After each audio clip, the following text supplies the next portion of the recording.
Okay, as this year winds down to a close with one of the strongest gaming lineups, and everybody is pulling out their best and worst games lists, I too have been giving the subject some thought. So I compiled a list of games that I feel have given me my favorite experiences of this year. So here are my top 10 experiences of the year. I will specifically call this list Gaming Experiences for a reason though, and why will become clear near the end of the video. So stick around and see. Now, on to the list. Right.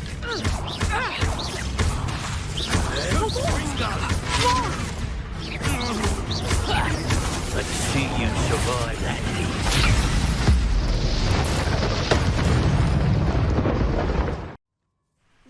Hogwarts Legacy.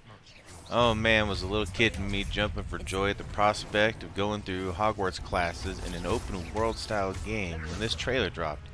And for the most part, we got just that, albeit with a little less of the classes and more of the character driven story. You of course made your own character and you got sorted into your houses right at the start of the game, but peaceful school at Hogwarts is a no-go. So naturally, you are thrust into a large-scale adventure with many callbacks to the films and books that inspired it. And with separate game modes for designing your own room of requirement and capturing different creatures around the area in a Pokemon-like gotcha side mode that took up large amounts of my time, this game is definitely worth your time.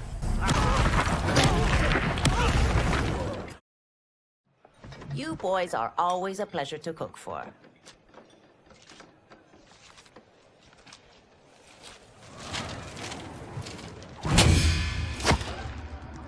Mortal Kombat 1. So with Mortal Kombat 11 basically wiping the slate clean by making Liu Kang the Elder God of Time, Mortal Kombat could have really gone anywhere for its next title. And they really ran with it by remixing a kind of greatest hits story for MK1. While many things are familiar, this new Mortal Kombat world and story wasn't afraid to turn existing characters into very different versions of themselves.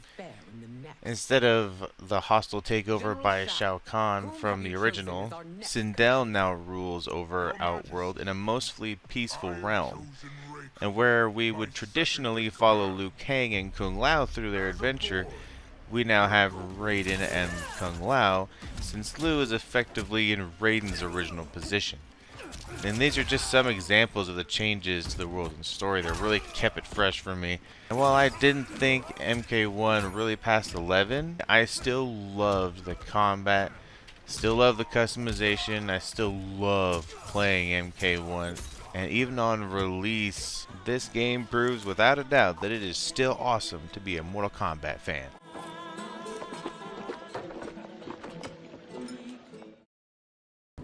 Can you hear me?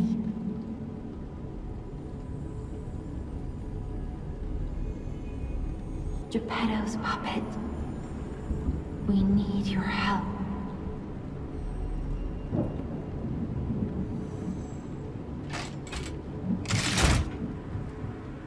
When I first saw the trailer for Liza P, I was kind of awestruck by the visuals and this really cool idea of taking a fairy tale like Pinocchio and translating that into a Souls-like title.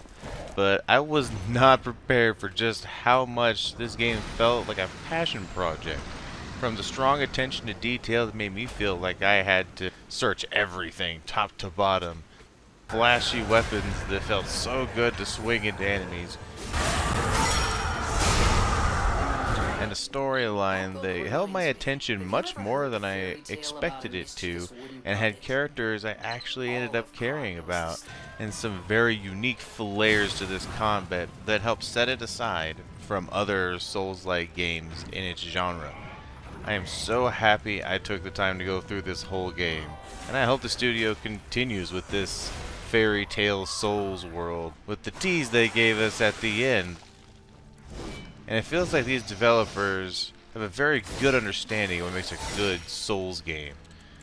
And even to folks who are new to Souls games, I would wholeheartedly recommend this to dip your toes in, especially since it's on Game Pass. Go check it out.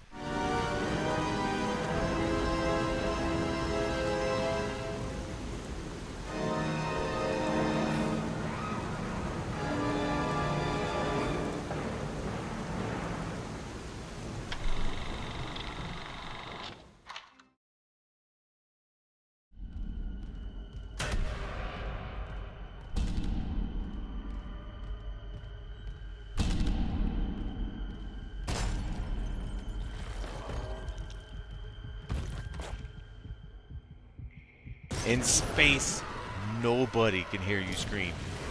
But I'm pretty sure my neighbors heard me when I saw this announced. I audibly cheered. The original Dead Space is an all-time great and was one of my two favorite games on the PS3 that I started with my platinum trophies in. So with mixed dread and excitement at what EA Motive had cooked up, I dove in. And to my astonishment, 95% of the game remained intact. And the other 5% that didn't quite work, things like the awful turret section, have been removed. Ugh, that was awful. But everything else has been expanded upon to let the campaign have much better pacing story-wise than the original. And now the entire Ishimura ship is now your playground, being fully open and ready to be explored at almost any given time.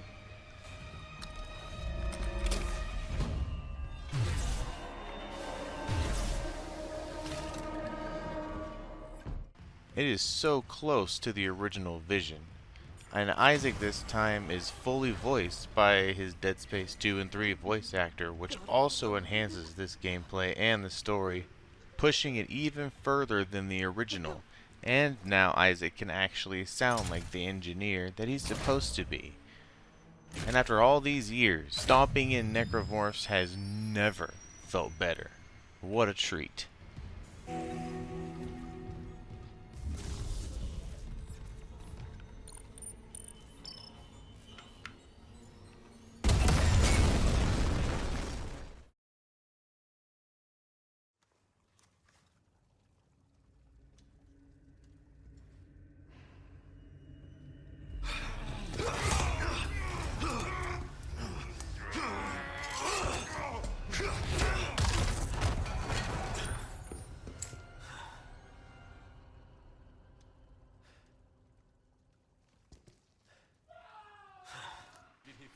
Oh, don't get controversial on me, another remake on my list.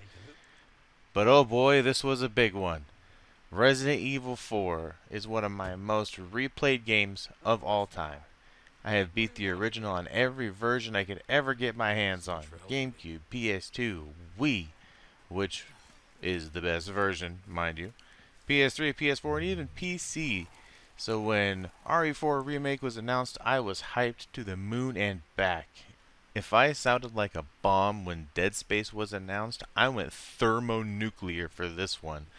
The recent remakes of the Resident Evil series have all been enjoyable, even if 3 did fumble the bag in a few areas. Thankfully, RE4 falls into the latter. This was a faithful recreation that let me feel like a new game was being experienced while balancing having everything we love about the original. Tightened up gameplay, including Ashley being less of a headache to protect, and way more added lore to help flesh out the characters and events in the world that made this feel like a treat to return to. And with the added Separate Ways mission that came out later with Ada, this was the whole package. Definitely Game of the Year material.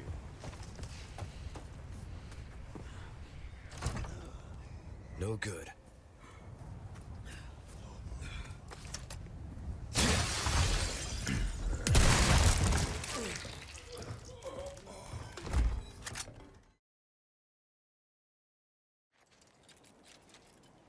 This looks like a drone. We don't spy on people, Genki. Oh, no. It's all opt-in. Just New Yorkers sending messages to the app, which gets routed through these drones, which I call Focused Relay Neighborhood Data Spots. FRND. Did I just make a friend? You did. So Spider-Man 2. This was one that's been put through the ringer lately, with people pointing out and harping on the fact it didn't win any categories it was nominated for at the Game Awards. Half of people lament this fact, and half of others seem to revel in the opportunity to say it's bad because it didn't win. I find myself in neither category, as I just enjoyed the hell out of this game. And whether it wins or not any award, it doesn't have any bearing on that. I think it speaks more to how great the lineup of other games were. But Spider-Man 2 was a joy to play through from start to finish. I don't even mind the MJ sections either, as absurd as they are, because that's what made them so fun. I think MJ could win a war against Kraven all by herself with how efficiently she takes down his thugs. But my favorite parts of this game were honestly the small things. The flashbacks with younger Peter Parker, trying out for a job snapping photos with everyone's favorite a-hole, J. Jonah Jameson. The friendly neighborhood Spider-Man missions that were charming and heartbreaking stories on their own, with combat feeling elevated from the first few titles, having Miles and Peter playable at almost any time, and the switch with Eddie Brock for Harry Osborn to be Venom easily cemented this in my top 5 games this year, especially as a big Spider-Man fan. Although I do feel like it could have went a little further and played it a little less safe, I still think it was a great experience. And hopefully Spider-Man 3 will be even better, and I expect Wolverine will be just as amazing as our friendly neighborhood Spider-Man.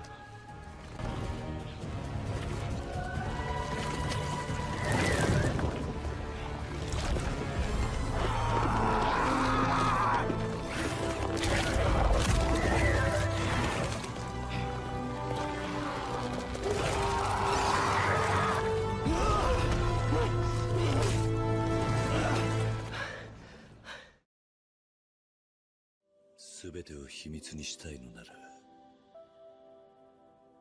俺の条件を飲め。なんだと？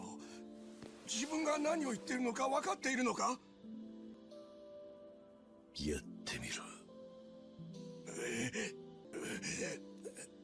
なら貴様が秘密を守るという保証はどうしてくれる？死んでやるよ。 Like a Dragon Gaiden. Oh, the man who erased his name. On November 6, 2018, I had to look that up, by the way. Wow, that was a while back. PlayStation put Yakuza Kiwami, the first remake of the Yakuza games, on the PlayStation Plus. I had previously debated buying it, but I hadn't quite committed. Oh, how I regretted that decision. And after playing the game to death, I spent a long time over the next few years catching up on Yakuza, which later known as Like a Dragon after its name change. And I absolutely fell in love with this series of games. They are badass, off-the-wall silly, and also deep in emotion and full of wonderful characters. That journey led me here to Like a Dragon, the man who erased his name, showing how Kiryu got to where he was during the events of Yakuza 7 Like a Dragon. And it was exactly what I expect from RGG Studios. High quality, lengthy story, and their signature brawling combat. In this title, Kiryu is kind of a super spy who uses a plethora of gadgets to dispose his enemies. It was immensely satisfying and kind of hilarious to see Kiryu in this role. And in any other game with a tonal shift like that, it would seem out of place, but here in Yakuza, it feels right at home with all the other wacky things going on in good old Sotenbori. And I won't lie, the end of this game had my testosterone levels rising for a bit, only to then hit me with a soul-crushing ending that brought me to tears. A wonderful experience from beginning to end, although much like Spider-Man 2, it did play it safe in a few areas. No doubt the real showcase of the next great RGG game will be Infinite Wealth, coming out early next year. Oh man, I cannot wait.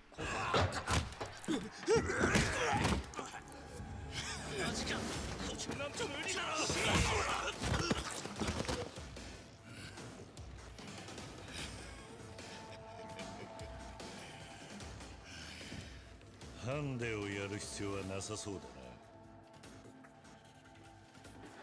来い。 In come my top 3 this year. I have picked these 3 specifically because I view them as a giant win in almost every category. And all 3 could have justifications for being in any top 3 spots. Alright, let's get this on with top 3 experiences. Well, Homer Simpson this thing. Shut the fuck up. In 2019, a little game called Remnant from the Ashes dropped from Gunfire Games, and I got wholly sucked into this world from the start. A third-person shooter from a studio that was punching really high above their weight class, and not only that, but hitting a knockout. It was the best parts of Dark Souls, with its emphasis on exploration and higher difficulty, and Diablo 2 with its randomly generated worlds and excellent loot. It also brought with it the third-person perspective of its modern contemporaries like Resident Evil. Remnant 2 is still all of those things, but bigger with more customization, crazy high resolution textures thanks to Unreal 5, and even tighter combat and encounters that were not only a joy to play, but memorable and replayable. The ever-rotating worlds offer so many secrets, weapons, relics, and bosses that I put in well over 100 hours, and I'm going strong in the new DLC at 138. It's well worth the price of admission. The only negative I would have is maybe its optimization, as without upscaling tech, this game is heavy. So if you're not playing on PlayStation 5 or Xbox Series X, I recommend you have a beefy PC before playing this one.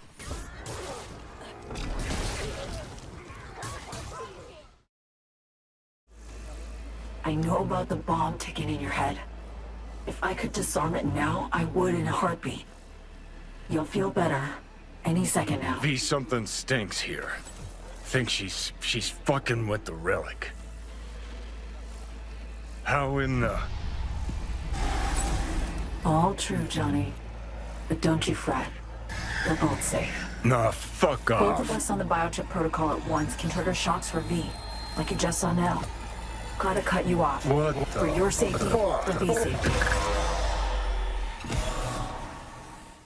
See, now you know why this list is called experiences and not games, because Cyberpunk Phantom Liberty was practically its own game, but it was the DLC for an experience I already loved, Cyberpunk 2077. I have nothing but love for The Witcher 3. It's one of my most played games, and I always tell people I'm always playing The Witcher 3. But fast forward to 2077's original launch, that game was a mess. It was broken, and the PS4 version was all but unplayable. But in spite of all that, I really fell in love with Night City, because it's Night City that always takes center stage. Even when events happen in game, people will blame things on Night City like it's another character. Underneath all the brokenness of the base game at launch, I saw a lot of promise for what I played of the 50 hours before I put it down, figuring it would be much better later when I came back one day. But now, fast forward to 3 years, cause wow, 3 years, that is crazy to think about. After a plethora of patches, apologies, and additions to the game, Cyberpunk was in a good state. And Phantom Liberty launches in days, and CD Projekt released a 2.0 patch. Playing this game again before Phantom Liberty felt like a whole new experience, and it's what it really needed to be, or so I thought. When Phantom Liberty launched, I was not prepared for how good this DLC was going to be. CD Projekt came in with a genre change for the whole thing and made it a spy thriller. And not just that, but they placed more of an emphasis on your decisions. So you can always feel like your personal choices have a stake in the story. And I won't lie, the ending I got had me so conflicted that at that moment I had to pause and walk away in order to process what I needed to do because I was so invested in the characters and where they would end up. And man, oof, those are the experiences that you chase.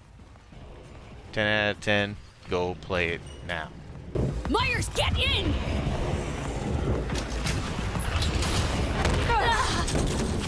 Oh shit! Wanna play rough? Gonna get rough.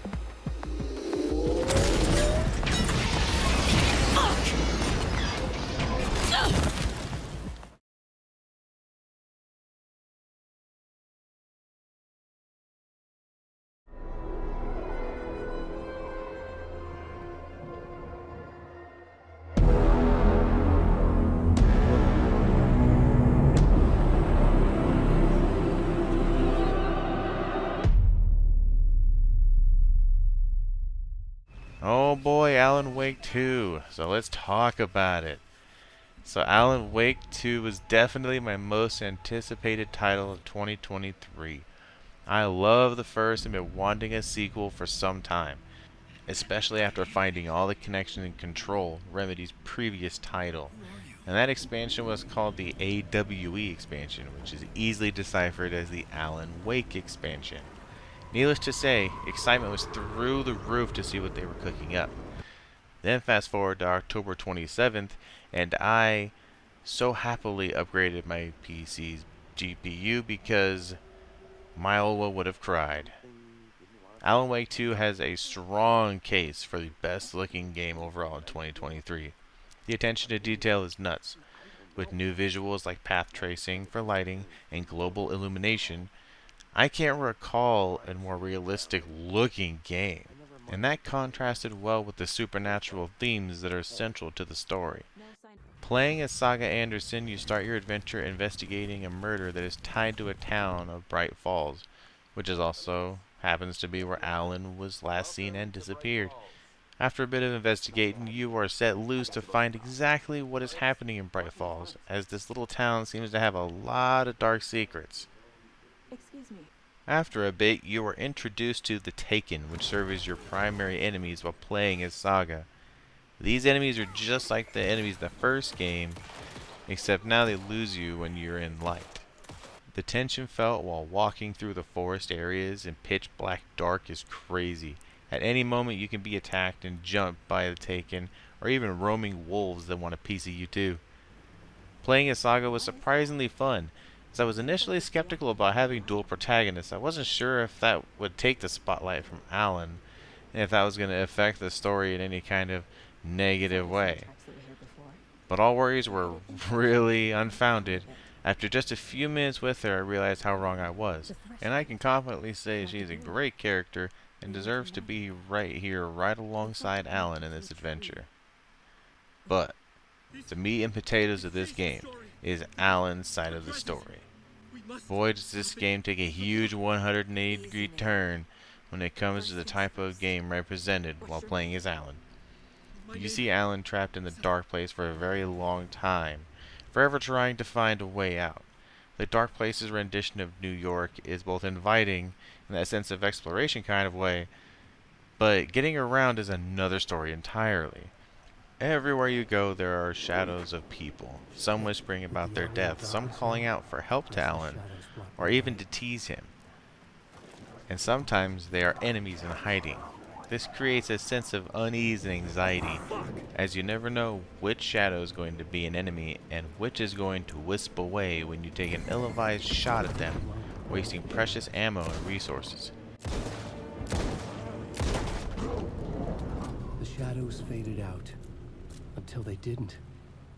In this world, Allan can also affect his surroundings with light, completely revealing new paths, or with his writings, as they take on physical form in the dark place, and serve as a crucial part of finding your way through this dark landscape.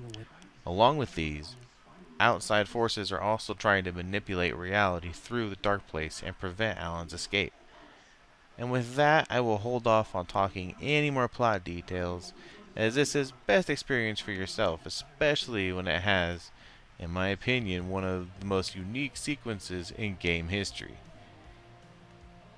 From start to finish, I was entranced by the story, characters, and mystery here. Highly recommend if you have even a fleeting interest in horror or mystery.